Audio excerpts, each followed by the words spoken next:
Ayaan Hirsi Ali was raised a devout Muslim, but she says Islam must be reformed to save it from extremists. In her early 20s, she fled to the Netherlands to escape an arranged marriage and eventually became a member of the Dutch parliament. In 2004, she faced death threats after the murder of filmmaker Theo van Gogh, who directed her short film Submission about the oppression of women under Islam. Ayaan Hirsi Ali's latest book is Heretic, and she joins me now. So glad to have you. How are you doing? Doing great. Thank you, Rehan. Thank you for having me. These attacks in Paris have really shocked the world, but I imagine they didn't come as a surprise to you because you have been sounding the alarm about this for years.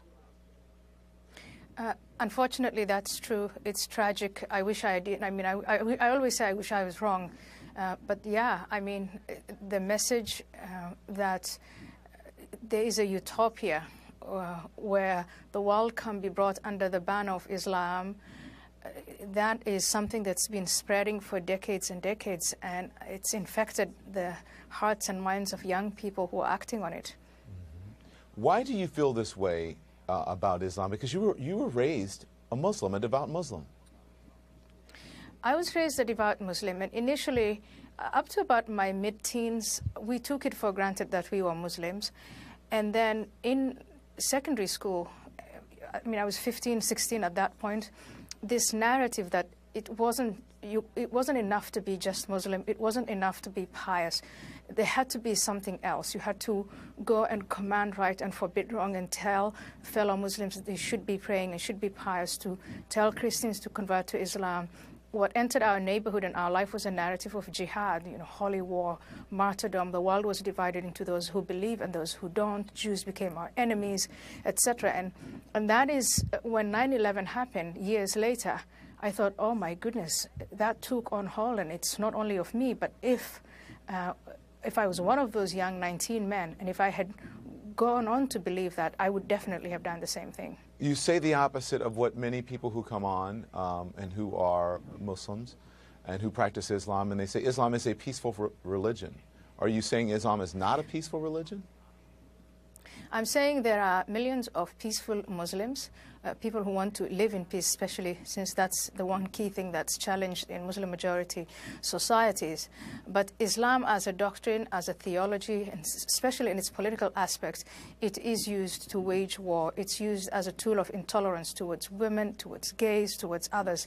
And that's what I'm talking about. It is, of course, possible to turn Islam into a religion of peace, but it's not going to happen automatically. There are things that need, and I describe those 5 key points in my book, but things need to happen. Muslims need to unify around what should change within Islam. I just point out 5 of them. Yeah, I want you to listen to this interview that I did with a Muslim family, and they lost 2 loved ones, sisters, in fact, in that Paris terror attacks. Sharif Njai, one of the brothers, made this emotional appeal. Listen. We are among so many victims. I would tell these people and the world to understand that there's a critical difference between whatever they preach and between the peace that we are in Islam. I want to tell these people that whatever agenda they're doing, they should stop wrapping it around the blanket of Islam, because the blanket of Islam is about peace and unity and love, because that is the furthest from Islam. Because a Muslim would not kill just for the sake of killing, especially killing women or elderlies or kids. So, Ayaan, what do you make of what he's saying? He's obviously in grief, but he is saying that, basically saying that these people are perverting Islam. Yeah, so I acknowledge his grief. I feel his pain, but they are not perverting Islam. The people who killed his relatives are invoking the Quran. The question is, they invoke the Prophet Muhammad, the founder of Islam. 1.6 billion people follow his example or aspire to follow his example. Did Muhammad behave in these ways that the extremists, the way they portray him? And the uncomfortable truth is, yes, he did. Can he be an example in that way? If not, what should Muslims do and say about it? What about jihad, holy war against the infidel? What about Sharia law? What about commanding right and forbidding wrong? What about investing in life after death? These are very problematic concepts within Islamic doctrine, Islamic theology, Islamic jurisprudence, history, and tradition. And it is promoted not only by crazy individuals who feel disenfranchised and marginalized in Europe, it's promoted by the key countries of, you would say the core countries of Islam, such as Saudi Arabia, Iran, Qatar. They've been pouring a lot of money into this narrative, and now we are seeing the world unfold in the way that they've been promoting it, and they're not taking responsibility, and they're not being held responsible for it. Is this what you see? What do you see as the cause for the rise in radical Islam and these terrorist acts? Is it because of what you just said?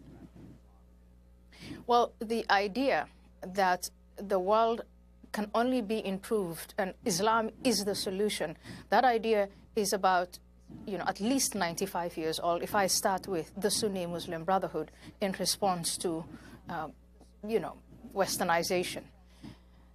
But the idea took on hold and was spread across the world with resources, with money from oil. And I would say the key country that has pushed this is Saudi Arabia. They've established madrasas everywhere across the world, pushing this Wahhabi narrative. And Qatar joined them and other oil-rich countries. And now they're facing the backlash. They're playing the victim card. They're not taking responsibility for the fact that they actually pushed this narrative and destroyed whole societies and continue to destroy whole societies. And we need to hold them responsible for that. You think that we could have a better strategy. You say that European leaders must do 3 things that you write about in your latest article. 3 things to start to prevent further attacks. You say learn from Israel, address the infrastructure of indoctrination, and design a new immigration policy. Does this apply to the United States as well?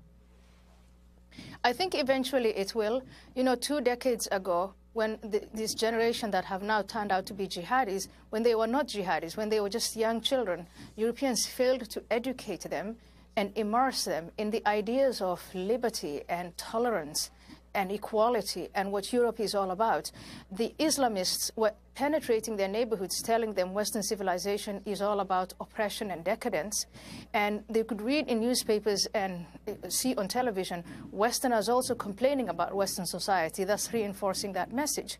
Now, I think in hindsight, we need to penetrate those very same neighborhoods and try and educate young citizens of free countries what freedom is all about, what tolerance is about, what equality is all about.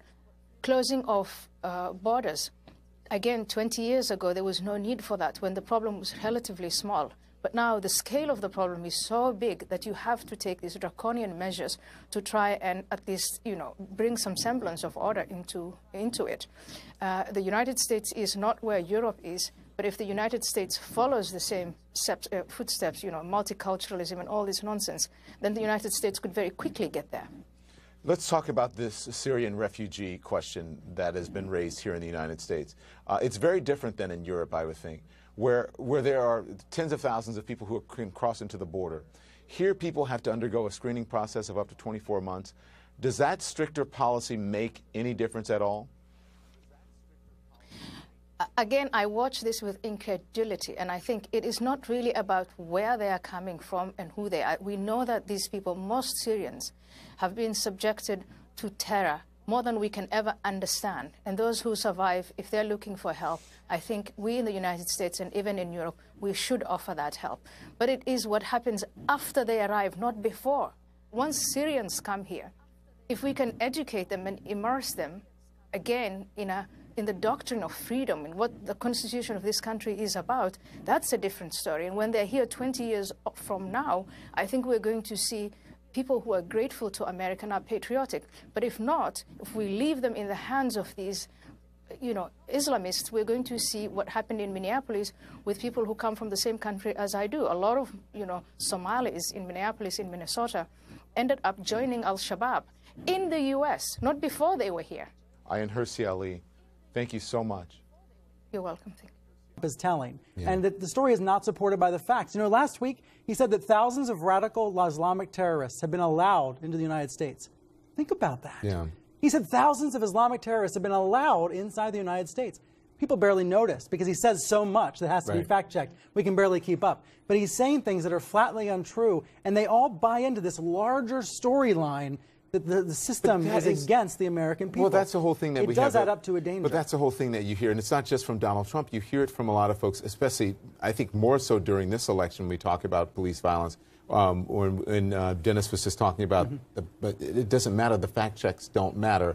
I think many times people want their beliefs reinforced, and if you're on television, you're trying to point out, even sometimes calmly, like, this person is lying to you just because they're saying it loudly. It does not mean that they're actually right. It's because this is a gut election, right? This is an election in our guts. But that's why the Sean Hannitys of the world, conservative leaders, have to speak out. They can't let Sean Trump Hannity tonight basically shaped Donald Trump's response, saying, "Oh, but the media didn't say." It's like, it's a shame. Yeah, it's a shame. It was a missed opportunity. Let me get Dennis in. Dennis, you say that Trump's rigged election comments are, you believe that they're terrible. So why do you think he's raising these doubts? As I said, I think he says whatever he emotes. It's, as I said, each candidate comes with their baggage. I said to you the first night that I was on your program. But is that acceptable to you? I am proud. Dennis? I am proud as a conservative about the amount of angst that we feel about his character. But there is no corresponding angst among liberals about the character of Hillary Clinton. We care more about character than liberals do. That's what I will say. I think there are a lot of people that are concerned about Hillary Clinton. And listen, I get your point. No, about her views, not her character. You never hear it. You never hear it. I'll take you at face value. All right, let's just say that. I'll let you have that. But then how, considering all these remarks that we hear every single day, and so you had 50 very well-respected people who know foreign policy and security coming out yesterday, how then can one in good conscience, as a conservative, say, this is the guy for me? Because if one believes as I do, this is the larger picture of all, if one believes as I do that the left is damaging my country perhaps irreparably, as it is doing to Western civilization in Europe as well, undermining the basic values of the society, I know that that's not how a nice, sweet person on the left wakes up in the morning. I understand that. Half of my relatives are on the left, and I love them. I understand that. But that is the damage. Look, take the university. The university has been damaged terribly. It has become a place of indoctrination and virtually no free speech versus what it was in the past. Can I jump in here, Dennis? Yeah, sure. Go ahead, Ryan, please. Defend what the left does at the university. You're talking about a lot of things here, but fundamentally, if you agree with me that the free and fair election is the most important thing that we're building everything else on, isn't that more important than what's going on in academia? Mm-hmm. I mean, we're talking about the basis of everything. Well, it's not the basis of everything because I think a lot of people just dismiss what he says when he makes these hyperbolic statements. But you can't dismiss what is happening at the university where conservatives are shut down if they speak. Yes. Yeah. Okay. Sure. So listen. If Trump loses the election. Right, and he yells rigged. And suddenly there are people who are saying... He's already yelling rigged because he's afraid of these polls. And I think the reality of it is there are several people who look like me, who have felt like they have been locked out of an electoral system for decades. We finally had some relief with the Voting Rights Act of 1968, which the Supreme Court gutted with Shelby versus Holder. Then you have these states who are passing voter suppression laws, voter ID laws. Trump goes to North Carolina and says that he supports the very act, the very piece of legislation that the